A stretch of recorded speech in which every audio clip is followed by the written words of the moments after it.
Okay, I'm just doing a little roundup here of boxing news. Two subjects I want to talk about: George Groves and Derek Chisora, and Frank Warren.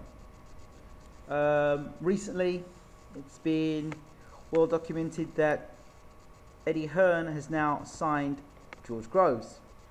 George Groves was formerly a fighter under the Frank Warren banner. George Groves, lots of potential, big punching super middleweight from the UK. What can I say? In the same camp as David Haye, he's trained as Adam Booth. And I like Adam Booth and I like George Groves. But ever since the Kenny Anderson fight,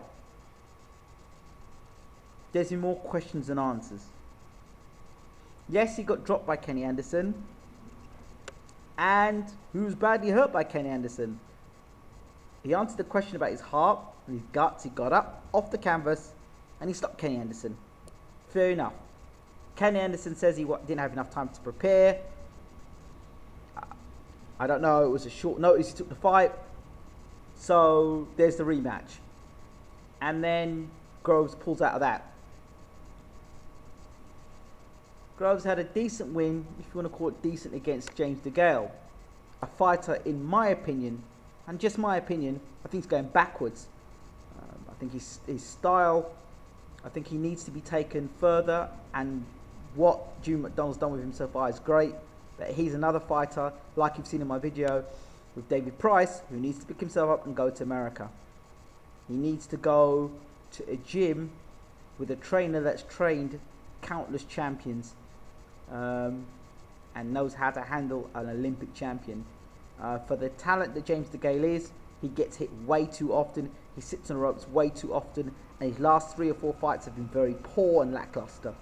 And it's only a matter of time before DeGale hits the wall and ends up getting knocked out. And it would be a sad shame to see such a talent like DeGale go to waste. Yes, he's always great conditioned for his fights, but at times he almost looks like he's overtrained.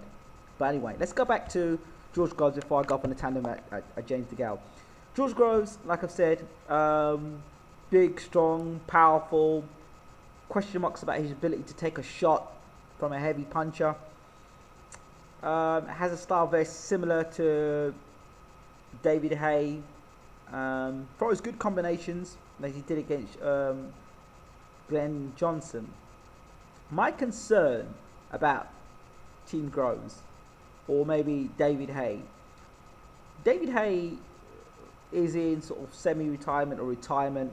He's been world heavyweight champion. He's been cruiserweight champion. He's done what he needs to do, so he can jet around the world. He can do what he wants.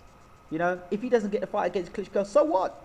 So what? Many people say, well, he didn't do anything in the first Klitschko fight, so why would he do any better against Vitali? So other people would say, oh, well, Vitali's slower, so David maybe to get in and out and throw punches, whatever. But for George Groves, and you're looking at a role model in David Haye. Yes, David Haye is a role model in terms of being a great salesman. He's a role model in terms of somebody who's done it. Cruiserweight champion, heavyweight champion, great.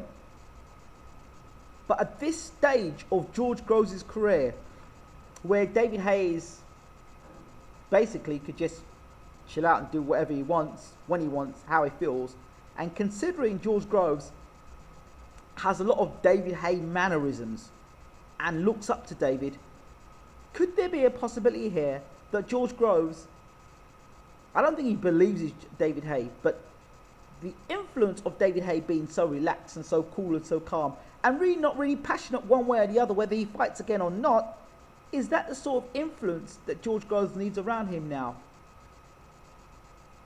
Just a question, just put it out there. And would George Groves be hungrier as a fighter in a gym with maybe more fighters, more competition? Yes, given when George Groves prepares for training camp, he gets taken away to training camp, that's fine.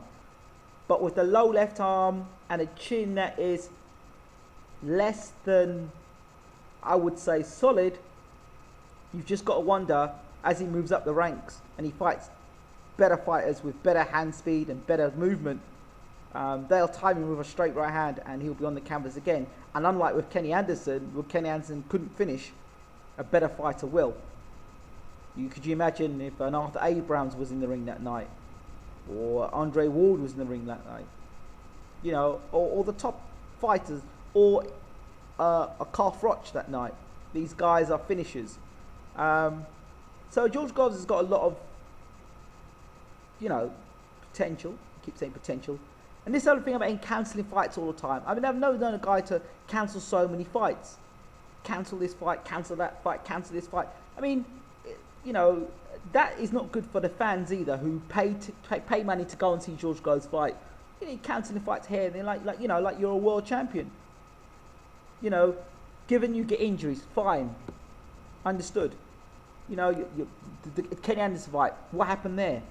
Then the European title fight. The European title fight was an opportunity for you to go forward and win the European Championship and step up your level of opposition. James DeGale is vacated. He wants to challenge himself further down the line. And fair play to James for that. But George Groves is a fighter, for me, still in development. And the more times he keeps delaying or cancelling fights, that's another 6 months or another year of George Groves being less than active. George Groves needs to be fighting 3-4 times a year at this stage of his career, I think. He's not in every fight as a tough and grueling fight. He needs to be doing that. He needs to be getting sharpness, ring sharpness, and fighting more regular. But again, that's just my thoughts. For a guy that's meant to be going places, he's not getting anywhere very quickly, and I'm not sure if Adam Booth is pulling the brakes on Groves because he's not as confident as he should be. Although they already exude all this confidence in the gym and everything's happy and great, and you know, that's really because of David Haye. But really, you ask yourself about George Groves, you'd have thought he would have kicked on with his career by now. But that's just my opinion. Okay, the next news. Derek Chisora is not, from what I'm hearing, not going to be fighting on the March 16th bill as advertised by Frank Warren. Now, Frank Warren in the past has done a lot of good for the British Boxing Board of Control in terms of what happened with Michael Watson. He bailed them out. Since then, there's this thing between him and Robert Smith when the Chisora Haye fight happened, and he, you know, the Boxing Board of Control made some threats really that they could not follow through.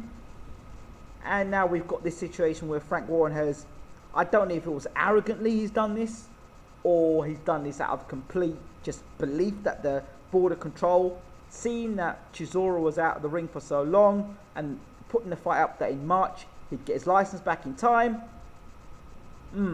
Now they're saying he won't get his license back till March the 23rd. Now to me, from the outside, I don't know what's going on. It looks like, from Warren's side, Frank Warren has been very arrogant or very trusting in the British Boxing Board of Control, or he knew something we didn't know for him to have the confidence to do what he did, or from the other side of things, from the British Boxing Board of Control, they're just being spiteful because the fight was on March the 16th. They decided to give Chisora his license on the 23rd. How much more punishment does this man have to have? When you think about people like Julio Cesar Chavez, who've been caught using all sorts of different things in their system. I don't understand it. I don't get it, what the thinking is with Derek Chisora. But again, I don't know. I'm just sitting here in the Caribbean with some thoughts going through my mind, and I'm just thinking. So those are my thoughts about a few things. In terms of opponents, and for going back to George Groves, I'd like to see George Groves fight Sakio Bika to let us know really what George Groves is made of. Yeah, he beat Glenn Johnson, who basically had retired and decided to come back from a payday, and if he got lucky, fine. But Sakio Bika, for me, is the real deal. He's given everyone he's fought a tough fight. He gave Andre Ward an argument, a real argument. He gave Kawasaki absolute nightmares when they fought. Sakio Bika's a tough man, a real tough man, who can punch with the hand, and it looks, for me, that he's getting better. He seems to be using his jab a lot more now. He throws combinations. He takes a great shot, and he'll keep coming forward. I think a great fight for George Groves, exciting fight for George Groves, and one which he'll have to get all his boxing know-how and skills together to beat someone like Sakiabika. And if he beats Sakiabika, for me, I think he's arrived on the world scene. Don't know. Maybe George Groves and Adam Booth know something we don't know, and they're pulling out this European title fight, and they're going to come back with something and say, George is going to fight for a world title, or George is going to fight a top 10 ranked fighter. I'm hoping that, I really am. But I get the feeling that's not the case. And what's going on with Kenny Anderson? Anybody know what's happened to Kenny Anderson? He had the British title, and then when he had the British title, then I read up that the British title was vacant. Then I heard he vacated the title. What's happened to Kenny Anderson?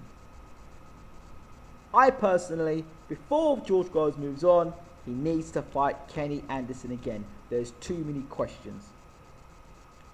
Okay, that's my piece. This is Bayloric TV, and I'm out. Take care.